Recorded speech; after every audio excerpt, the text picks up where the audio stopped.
हाँ, सब कुछ है हमारे फ़ायदे के लिए, मगर उसका लाभ मनुष्य नहीं लेता, आर्टिफिशियल चीज़ों का लाभ लेता है। जब भगवान गर्मी भेजता है तब गर्मी का लाभ नहीं लेता, तब हाई गर्मी करके एसी चला लेंगे, ठंडक चाहिए।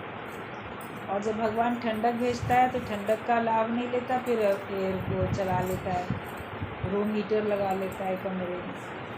मतलब कि जो मौसम भगवान ने दिया उसको भी तो थोड़ा महसूस करो। अति है तो बात अलग है, आप उसका बचाव करो, वरना अति गर्मी या अति सर्दी में बीमार पड़ोगे। लेकिन थोड़ा उसका फ़ायदा भी तो लो। हमारे शरीर के लिए सारे मौसम ज़रूरी है। और जैसे अभी बोला धूप बहुत ज़रूरी है, तो डॉक्टर्स भी कहते हैं, सब लोग कहते हैं। लेकिन हम देखते हैं अभी तो धीरे धीरे करके लोगों ने इतना ज़्यादा अपने को धूप से बचाना शुरू किया है कि बस मेरा कलर ना थोड़ा डार्क हो जाए, सांवला ना हो जाऊँ, स्किन ना खो जाए। इस चक्कर में सबके अंदर में कमियाँ हो रही हैं। जब आपकी स्किन को धूप नहीं मिलती है तो आपकी स्किन बहुत डेलिकेट और पतली हो जाती है, तो उसमें तरह तरह के स्किन डिजीज़ भी हो जाती हैं। और विटामिन डी तो मिलता ही नहीं। विटामिन डी धूप से मिलेगा नेचुरल तरीके से, लेकिन वो सवेरे जब सूर्य उदय हुआ और उसके बाद 10-11 बजे तक की धूप, उसके बाद की धूप में नहीं मिलता कि आप बाद में बैठ जाओ।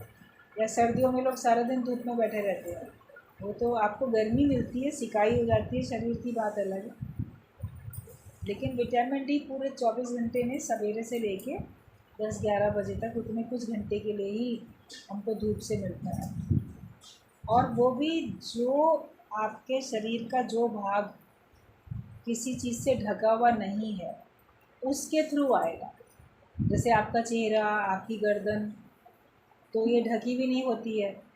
और अगर आपने फुल स्लीव नहीं पहन रखा है, हाफ स्लीव पहना है, तो आपके हाथों के माध्यम से जो डायरेक्ट स्किन धूप से टच हो रही है, ऊपर से कपड़ा ढका हुआ है, फिर धूप मिल रही है, तो भी विटामिन डी नहीं बनेगा आपके शरीर में।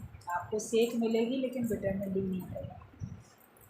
अभी तो लोग इतना ढक के चलेंगे अपने आप को कि ज़रा सी भी धूप लगने ना पाए, पूरा अपना ढक लेंगे, सर से लेके आँखें बस दिखेंगी, वो भी चश्मा लगा लेंगे, और ग्लव्स पहन लिए बड़े बड़े, सॉक्स पहन लिए। मतलब शरीर का कोई भी भाग जो है धूप के कांटेक्ट में ज़्यादातर आता नहीं, तो उस वजह से क्या होता है कि आपको विटामिन डी मिलता नहीं। या जो लोग इस तरह के कपड़े पहनते हैं जिनका उनका शरीर का बहुत सारा हिस्सा खुला हुआ दिख रहा है, तो वो सब ऐसे स्किन पे सब क्या क्या लगा लेते हैं, सन स्क्रीन, लोशन वगैरह क्या क्या। ये खुला तो रखें मगर धूप का असर ना हो, तो वो अपने हाथों पैरों में, चेहरे पे, गर्दन में, सब तरफ वो ऐसा लोशन लगा के तब धूप में निकलते हैं, ब्यूटी कॉन्शियस अपने को जाहिर करते हुए। तो जब कोई लोशन इस तरह का लगाया है तो भी धूप का असर नहीं होएगा, भले धूप आपके शरीर पे पड़ रही है, विटामिन डी तो नहीं मिलेगा। तो हमें थोड़ा सा स्वाभाविक, नॉर्मल और नेचुरल हमको होके रहना चाहिए। थोड़ा थोड़ा समय बगीचे में, पार्क में कहीं जाओ टहलने के लिए, तो बोला जाता था कि थोड़ी देर चप्पल उतार के घास में ऐसे चलो, या घर में भी कहीं थोड़ा, या कहीं मिट्टी में आप चप्पल जूता उतार के चलो, जो आपके पैर के तलवों से जो आपकी घास पे ओस है वो आपके लिए फ़ायदेमंद साबित होती है। या धूल मिट्टी अगर आपके पैरों में से है तो भी कंकड़ वगैरह आपके इसमें पैर चलने में कहीं चुभ रहे हैं, तो वो सब आपका एक्यूप्रेशर हो रहा है, पॉइंट्स दब रहे हैं, तो कहीं ना कहीं फ़ायदा ही होता है। मगर ये नहीं कि पूरा ही टाइम उस तरह से चलते रहो, थोड़ा थोड़ा कांटेक्ट में हमको प्रकृति के बीच में रहना आना चाहिए। उसमें हमारे शरीर के लिए बहुत सारी फ़ायदे की चीज़ें हैं जो कि हमको पता नहीं होती। नॉर्मल जो पानी है वो आप पीते हो, झरने से मिला, तालाब से मिला, नदी से मिला, कुएं से मिला, या वाटर सप्लाई जो आती है उससे मिला, तो उसमें आपको फिर भी बहुत कुछ मिलेगा। उसको फिर कहीं आरओ के थ्रू, कहीं किसी किसी के थ्रू लोगे तो उसमें कुछ कुछ कमी भी होती जाती है, शरीर उस प्रकार का आदत ही बनता है। एक सत्संग में आती थी सत्संगी प्रेमी, तो उनकी लड़की डॉक्टर थी, तो वो अपने पेरेंट्स को स्पेशली बोल के रखी थी कि जब पानी की सप्लाई होती है तो उस समय जब अपने आप से आ रहा है पानी, पीने के लिए वो वाला भरो। वरना ये होता है कि जैसे थोड़ा थोड़ा पानी आना शुरू हुआ तो घरों में उतनी तो फोर्स से पानी नहीं आता है, सभी तरफ टंकियाँ, घरों में टोटियाँ, सबके नल खुल जाते हैं, तो सब लोग टुल्लू चला लेते हैं। जिसका जितने ज़्यादा तेज़ प्रेशर का टुल्लू होता है, ज़्यादा पानी उसकी तरफ खिंच जाता है।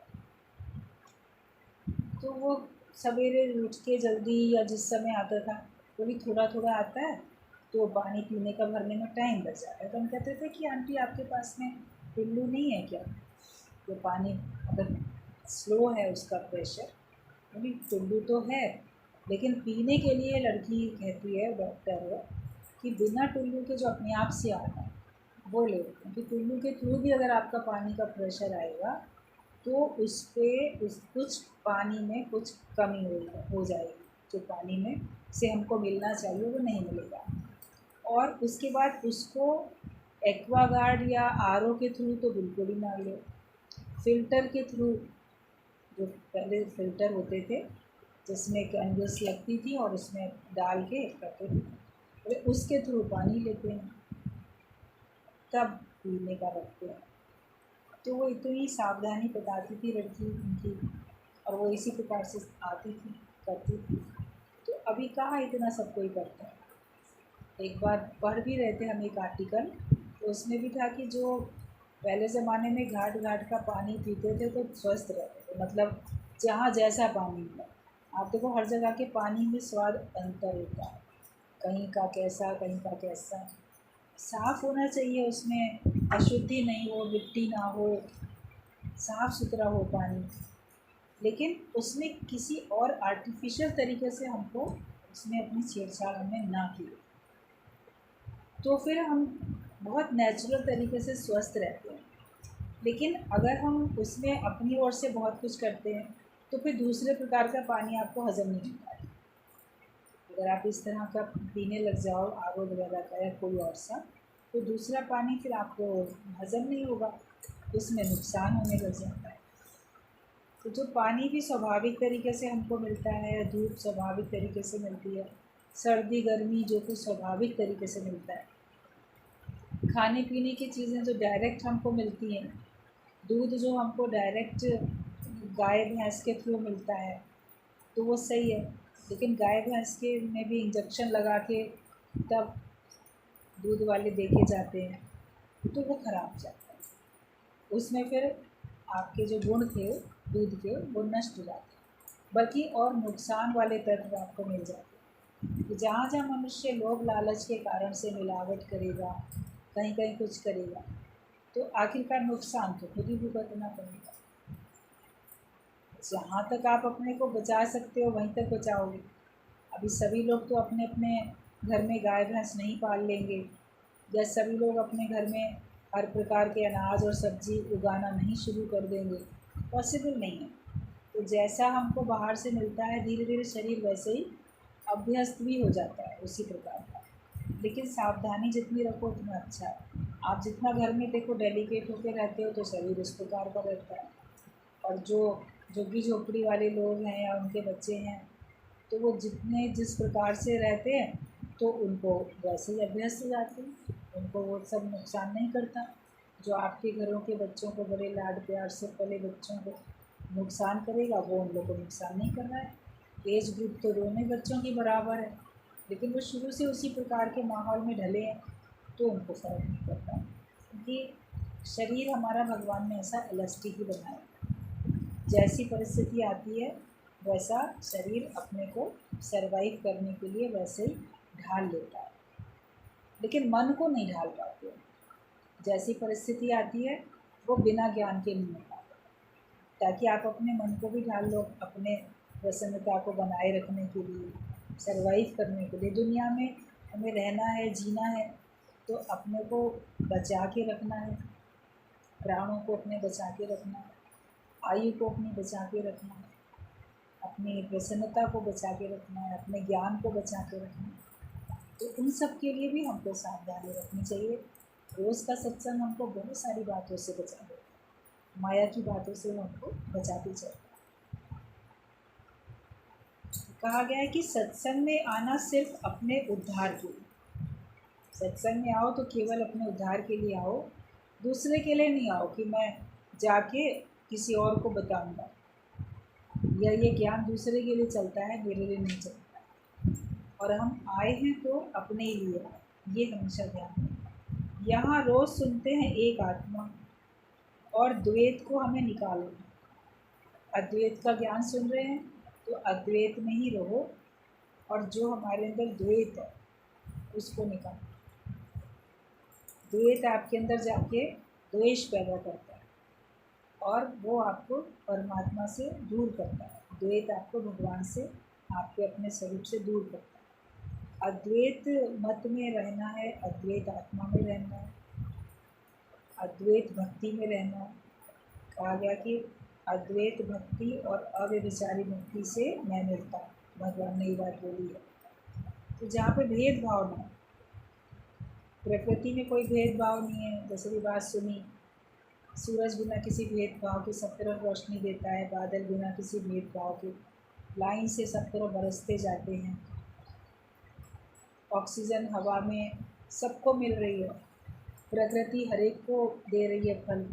आज कोई बहुत पुण्यात्मा है, अच्छा सत्कर्मी व्यक्ति है, वो कोई बीज लगाएगा तो प्रकृति उसको भी वही फल देगी, और अगर कोई पापी है वो भी वही बीज लगाएगा, उसको भी वही फल देगी। ये नहीं धरती सोचेगी ये तो ख़राब आदमी है ना, मैं इसको क्यों अच्छा अनाज दूँ, इसको क्यों मैं ऐसा इसका रिज़ल्ट दूँ। वो भेदभाव नहीं करेगी, वो सबको बराबर समान रूप से देगी। तो ज्ञानी भी किसी से भेदभाव नहीं करता, वो सबको समान रूप से देते चलता है। समानता हमारे अंदर में जब द्वैत खत्म हो जाता है तभी आती है। समता भाव में हम तभी आएंगे, लेकिन जब हम में और भगवान में भेद है,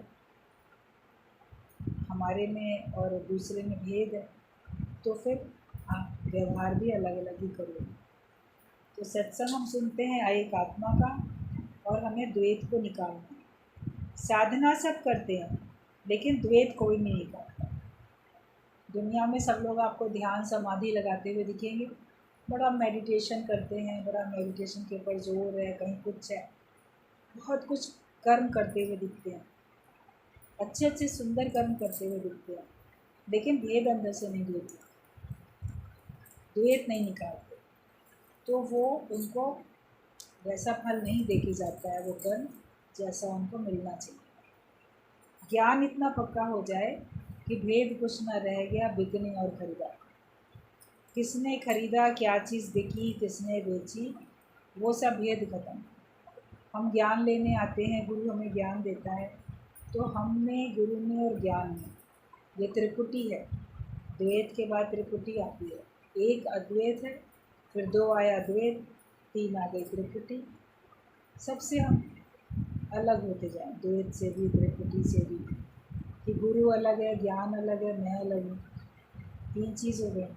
मगर ये हमारे में भेद मिट जाए, क्या बिका, क्या चीज़ हमने ली, किसने दी, किसने ली, वो सब खत्म है ही एक। उस स्थिति में रहो, उस ब्रह्माकार वृत्ति में रहो। तो साधना सब करते हैं लेकिन द्वैत कोई नहीं निकालता। जो करना है वो नहीं करते हो, इसीलिए तुम्हें पूर्ण शांति नहीं आती है। जो हम दुनिया में करने के लिए आए थे वो नहीं करते हैं, इसीलिए हमको पूर्ण रूप से शांति भी नहीं मिलती है। यहाँ सुबह से रात तक सत्यनारायण की कथा, अखंड पाठ चलता है। अपने घरों में तो आप कभी कभी कराओगे सत्यनारायण की कथा, मगर सत्य जो सदा रहने वाला है, और नारायण नर में आ रहे हैं, नर में भी जो स्थित है, जिसने नर में घर बना के रखा हुआ है, उसमें स्थित है, तो वो तो सत्ता है ना, वो शक्ति है, वो ब्रह्म है। तो सत्यनारायण की कथा आप सोचते हो हम जो पुजारी आके पंडित आके करके जाता है किताब पढ़ के, 5 अध्याय उसमें है, हर अध्याय में एक एक स्टोरी है कि इसने ये सत्यनारायण की कथा की तो ये हुआ तो वो हुआ। तो हम लोग बचपन में भी इस बात को सोचते थे कि उसने सत्यनारायण की कथा करी तो उसने कौन सी कथा की, ये तो हमने जिसने की है उसकी कहानी सुन रहे, उसने क्या किया था वो कोई नहीं बताता था। तो वो है कि जो सत्य को जान लेता है और उसका भेद खत्म हो जाता है, इस प्रत्येक नर में वही नारायण है, वही उसी में स्थित है। तो ये जो समझ जाता है, और सत्य वो जो कि कभी भी बदलता नहीं है, सदा रहने वाला है। तो ये ज्ञान जो है सत्संग, ये सत्यनारायण की कथा ही है।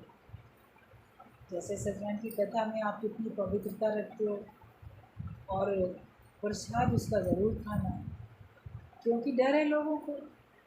वो कलावती बिना प्रसाद के अपने पति को देखने दौड़ी दौड़ी चली आई, तो भगवान ने उसे के पति को समुद्र में अदृश्य कर दिया। फिर जब घर जाके प्रसाद खा के आई तो फिर वो दिख गया। तो प्रसाद की महिमा बताई गई है। तो लोग उसी खाने पीने के प्रसाद को इतना महत्व देते हैं कि पूरी कथा सुनने ना भी पहुँचे, अंत में पहुँच जाएंगे, नहीं पर प्रसाद तो ज़रूरी है। तो मन है ना, डर है अपने अंदर में, भोग लालच है, डर है। तो सत्यनारायण की कथा का जो प्रसाद है, मतलब जो उससे हमको मिलता है, ज्ञान मिलता है, हम सत्संग में बैठते हैं, ज्ञान मिलता है, ज्ञान से हमको निश्चय मिलता है, ज्ञान से हमको सात्विक बुद्धि मिलती है, हमको भक्ति मिलती है, हमको मुक्ति मिलती है, हमको आनंद, हमको संतुष्टि मिलती है। ये सब प्रसाद है। सत्संग में आने के बाद ये सब प्रसाद खा के जाओ, मतलब इस सबको अपने जीवन में उतार के जाओ। ये नहीं छोड़ दो केवल कानों का रस लिया और चले गए। कई लोग को केवल सुनने की इतनी आदत होती है, यहाँ भी सुनेंगे, वहाँ भी सुनेंगे, इधर भी सुनेंगे, वो भी सुनेंगे, 24 घंटे सुनते ही रहते।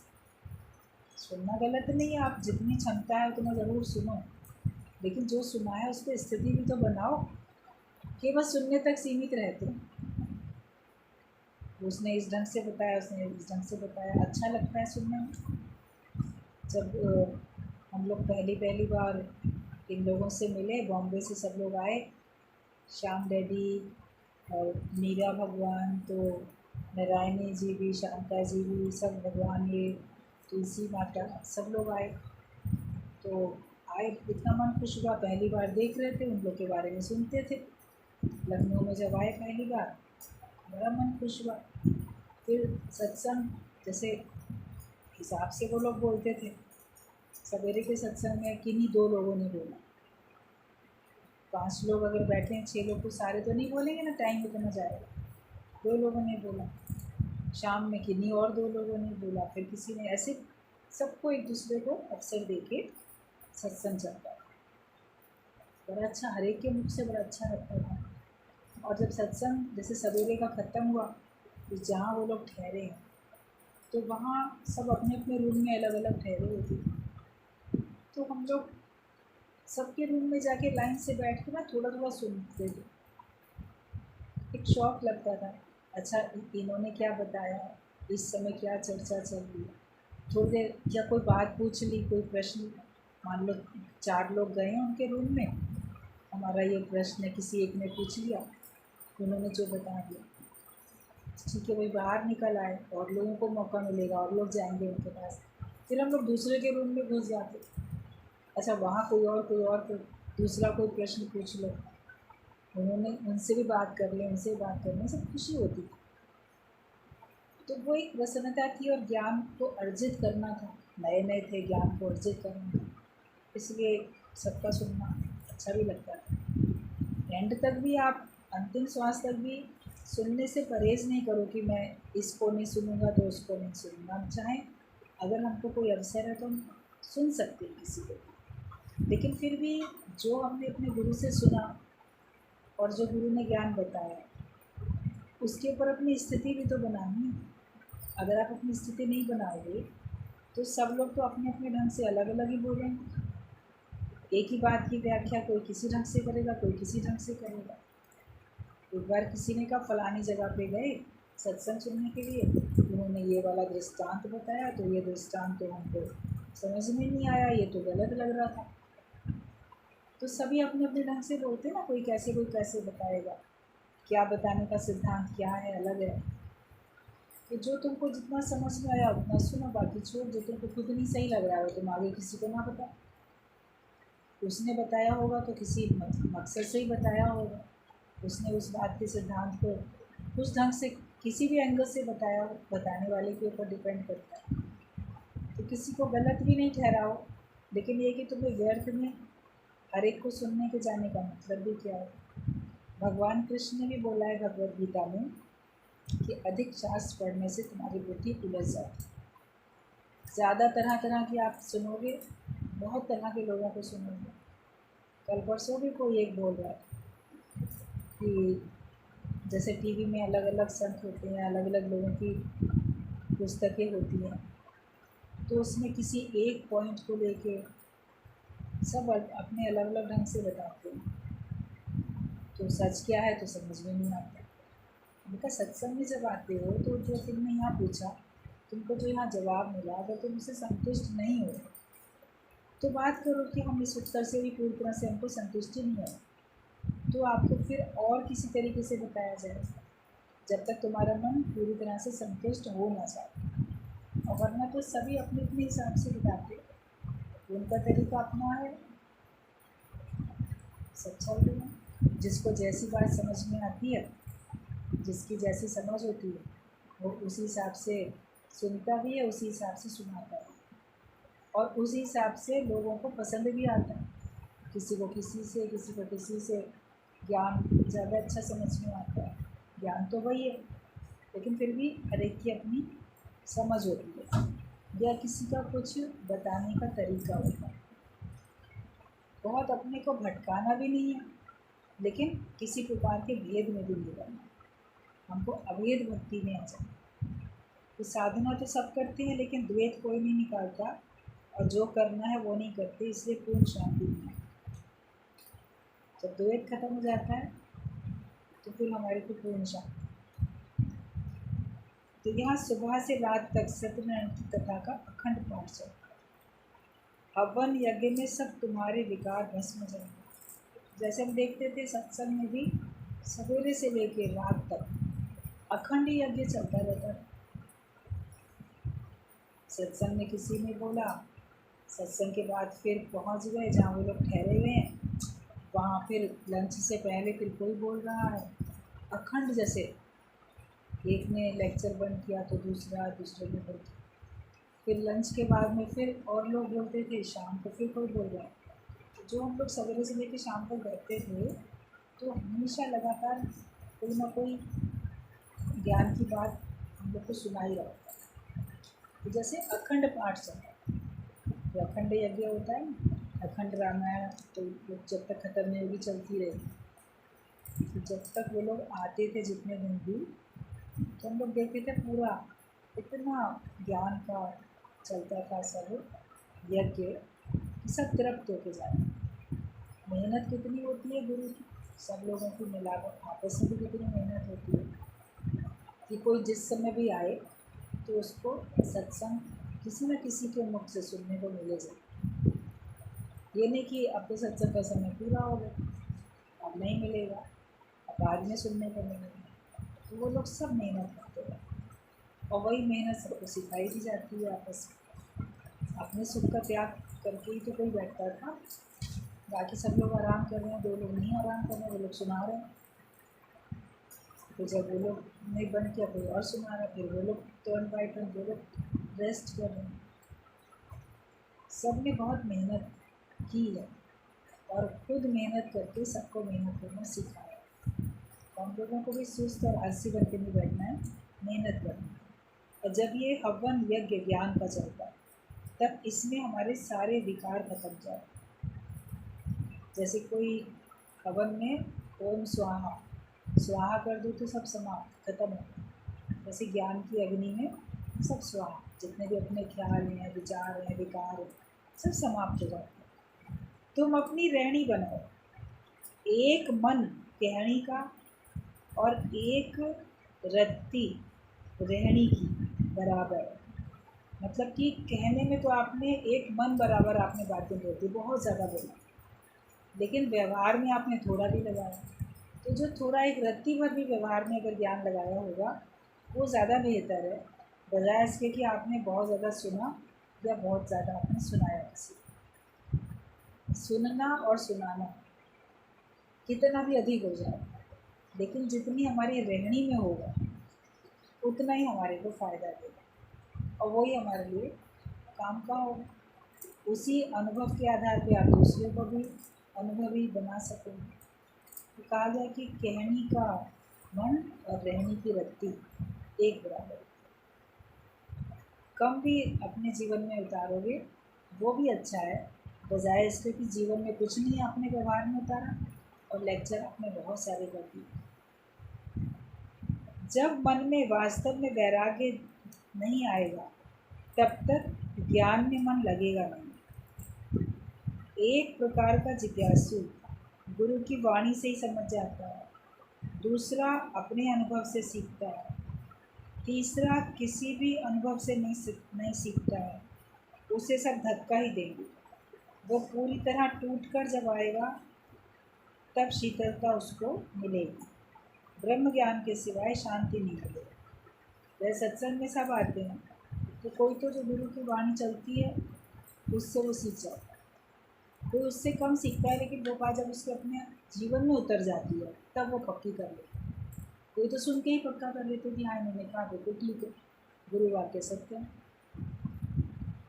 अर्जुन को भगवान कृष्ण ने कहा कि देखो आसमान में ना कबूतर उड़ रहे हैं, तो कहते हाँ भगवान उड़ रहे हैं, उसको दिखने लगे कबूतर उड़ते। फिर 2 मिनट बाद ही भगवान कहते हैं अरे कहाँ उड़ रहे हैं, कोई कबूतर नहीं उड़ रहे हैं। कहते हाँ नहीं उड़ रहे हैं, कुछ भी नहीं। तो इसका ये मतलब नहीं था कि वो भगवान की हामी हाँ मिला रहा था, कोई चापलूसी कर रहा था, लेकिन जो भगवान कह रहे थे वो उसको दिख रहा था। इतनी उसकी श्रद्धा थी, इतना उसका भगवान के वचनों में पूर्ण विश्वास था कि अगर भगवान ने कहा तो उसको वैसे दिखना शुरू हो गया। तो कोई तो जिज्ञासु ऐसा होता है गुरु वाक्य सत्यम करता है, जो गुरु ने कहा उसको वैसा महसूस होने लगता है, डिट्टो वो अनुभव करता है सुनकर। फिर कोई सुन के पूरा अनुभव नहीं करता, लेकिन जब उसके जीवन में उतरता है, अपना अनुभव मिलता है, तो वो कहता है हाँ गुरु ठीक कहता है, गुरु ने ठीक कहा, तो उसका ज्ञान पक्का होता है। कोई फिर किसी और के अनुभव से सीखेगा बाद में, गुरु के कहने से नहीं सीखेगा, अपने अनुभव से नहीं सीखेगा, लेकिन औरों का अनुभव देखता है, फिर बाद में उसको लगता है कि सच में उसने वैसा किया तो उसको कैसा फल मिला, अच्छा या बुरा, मैं करूँगा तो मुझको भी ऐसा ही रिजल्ट मिलेगा। तो उसको सीख मिलती है, शिक्षा मिलती है, पछतावा होता है उसको अपने गलत कर्मों के ऊपर और अच्छे कर्म को करता है। और कोई होते हैं जो सीखते ही नहीं, ना अपने अनुभव से, ना किसी और के से, ना ज्ञान से, ना कैसे।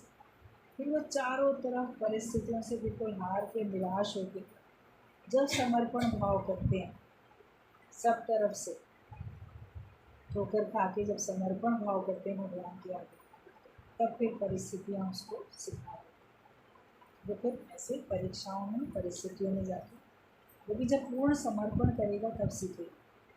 जब तक सीखने का भाव नहीं होगा तब तक कोई सीख भी नहीं सकता, कोई भी चीज़ नहीं सीख सकता। तो ब्रह्म ज्ञान के सिवाय हमको शांति नहीं मिलेगी। जो सत्कर्म छुड़ाएगा वो तुम्हें और ऊपर चढ़ाएगा। अगर कोई संत, कोई गुरु आपसे बदकर्म छुड़ाता है वो तो अच्छी बात है, भाई सभी लोग आपसे बुराई छुड़ाएंगे, ये नहीं करना चाहिए, वो नहीं करना चाहिए। बदकर्मों से दूर रहने की सलाह मशवरा सभी लोग देते हैं। बचपन में बच्चों को घर वाले भी मना करते हैं और स्कूल में टीचर्स भी मना करते हैं और लोग भी, गुरु भी, ये नहीं करो तो वो नहीं करो, शास्त्र भी ये नहीं करो तो वो नहीं करो। लेकिन जो ब्रह्म ज्ञानी संत होते हैं वो आपको सत्कर्मों से भी छुड़ाते हैं। तो जब बुद्धि हमारी विकसित नहीं होती है तो मन बोलेगा ये सत्कर्मों से क्यों छुड़ा रहे हैं, सत्कर्म तो अच्छे हैं तो उनको तो करना ही चाहिए, बुरे कर्म छोड़ें मगर सत्कर्म भी क्यों छोड़ें। लेकिन जो तुमको सत्कर्मों से छुड़ाने की शिक्षा दे रहा है तो आप समझ लो कि वो तुमको और ऊंचा उठाएगा।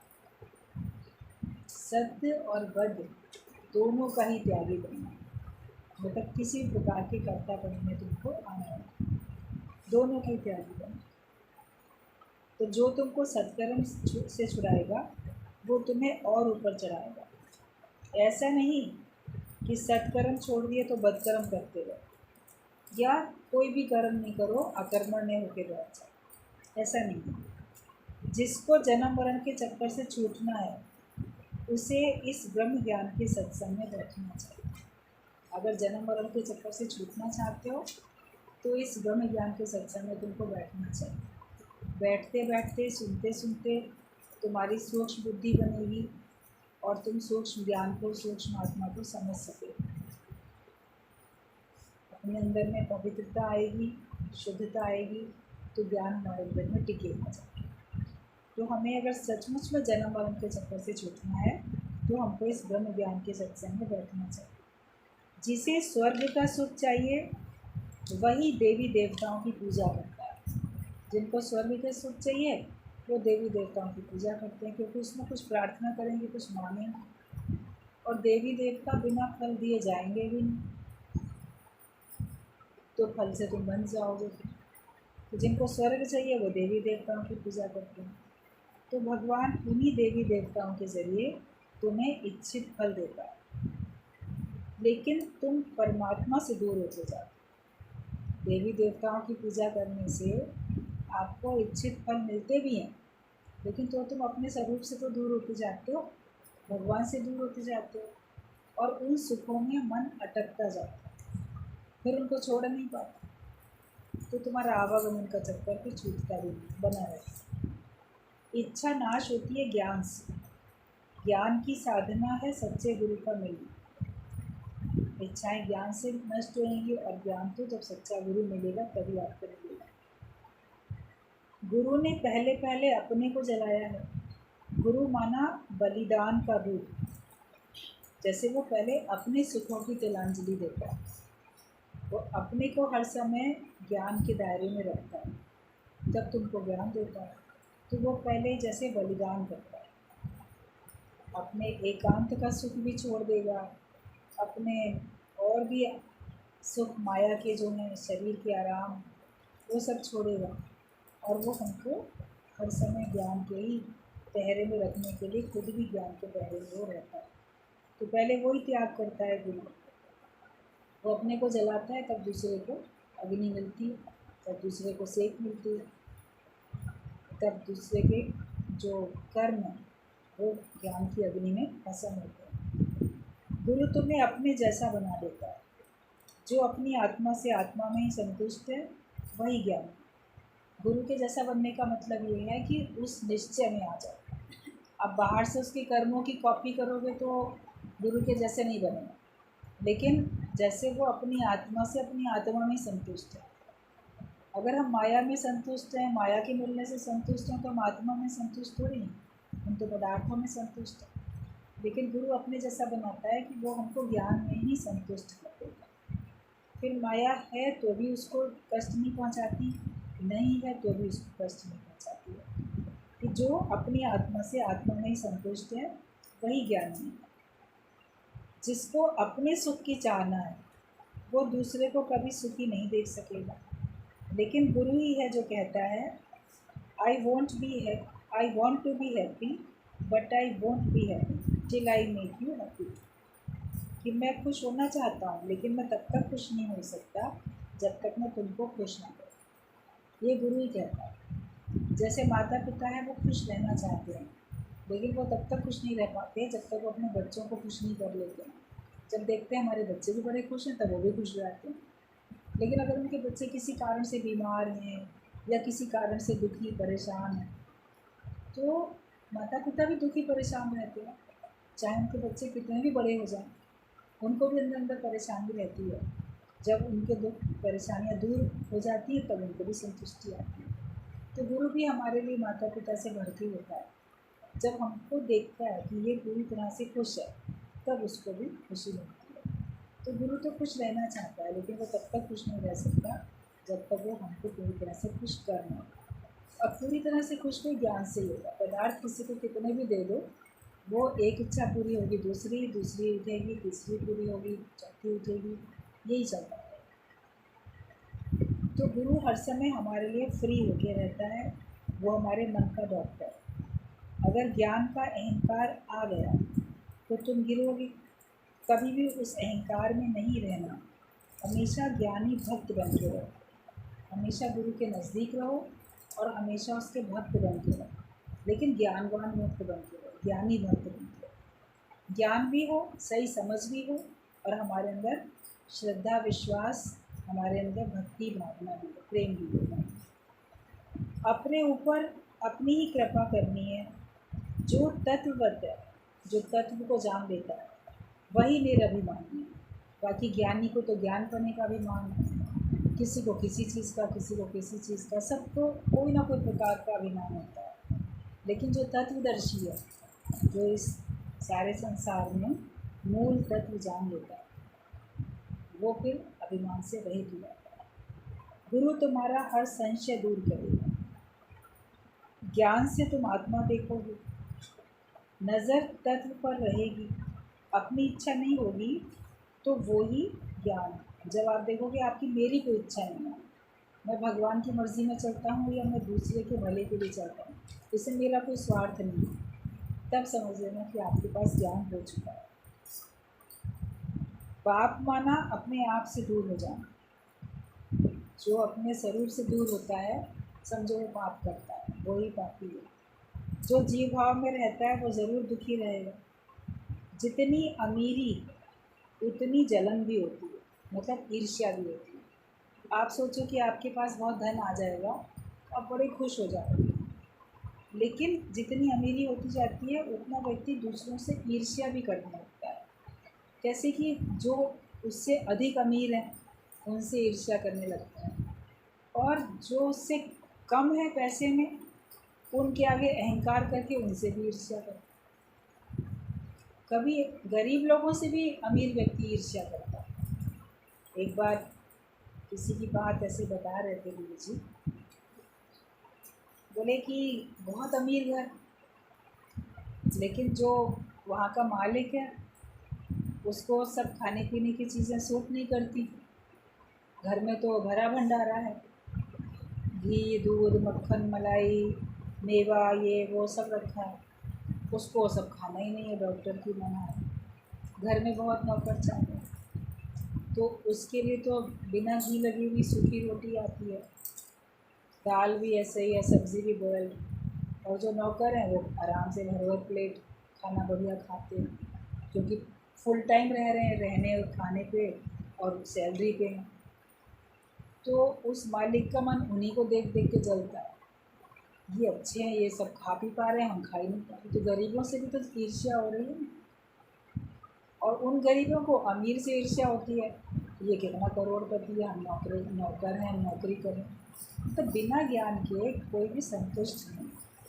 तो आप सोचो, अमीर व्यक्ति नहीं ईर्ष्या करेगा, वो जो सुखी होगा ना, कोई दूसरा बोलेगा मैं तो इतने झंझट में पड़ा हूँ, ये लोग बड़े खुश हैं, ये लोग बड़े अच्छे हैं, इनको कोई परेशानी नहीं है।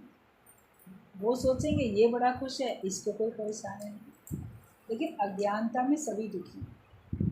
नानक दुखिया सब संसार, सारा ही संसार दुखी है। सो सुखिया जिस नाम आधार, जिसको भगवान के नाम का आधार है, जिसको ज्ञान का आधार है, वो ही सुखी हो सकता है। बाकी संसार में कोई सुखी हो नहीं सकता। भगवान से आप ज्ञान मांगो, ज्ञान की याचना करो कि परमात्मा मुझे ज्ञानवान बनाओ। भगवान से प्रार्थना हो कि मैं संसार में कभी मन ना मेरा जाए, तुम्हारी माया में मेरा मन कभी न जाए, मेरा मन बस भगवान तुम्हारे में ही रहे। भगवान से भगवान को ही मांग लो, तो फिर आपकी सारी कमी दूर हो जाएगी। जिसका साथी है भगवान, उसको क्या करेगा आंधी और तूफान, उसको कोई दिक्कत परेशानी भी नहीं होगी। और जहाँ भगवान है वहाँ कोई कमी होती भी नहीं। तो इसलिए जो समझदार और होशियार भक्त होते हैं वो भगवान से माया नहीं मांगते, वो भगवान से भगवान को ही मांगते। और भगवान तो सबको अपने जैसा ही बनाता है, गुरु भी सबको अपने जैसा ही बनाता है। आज भगवान को कहेंगे कि इसको कोई कमी है। भगवान तो दे ही रहा है हमको, भगवान के पास कमी थोड़ी है। और जब तुम भगवान बन जाओगे तो तुम्हारे पास भी कोई कमी नहीं होगी। इतना तुमको समझो, अभिमान से छूटो, अभिमान हमको गिराएगा और दूर करो। इस द्वैत से हमको अपना छुटकारा पाना है।